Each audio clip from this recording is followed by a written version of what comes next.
Okinawan ice cream, Blue Seal, masarap.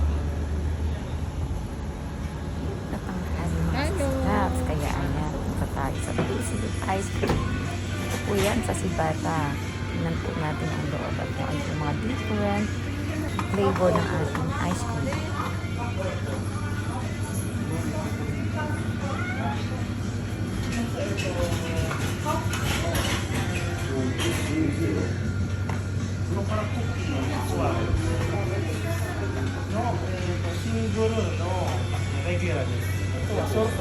At ito na nga, ang isang makulit. Sobrang excited siya kasi favorite niya to pag narinig niya tong Blue Seal ice cream na to. Kaya mga sisitingnan niyo. Pati ako na excited na din tingnan niyo.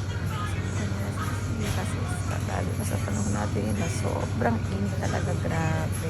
Hindi maipaliwanag. Kaya nakakalimutan lumabas. Kaya ito na lang maisip mo. Mag-ice cream na lang tayo para ma-refresh ang ating mga mind at ang ating mga emotion. Pangpatanggal ng stress. Ayan, mga silab tayo. Good day po!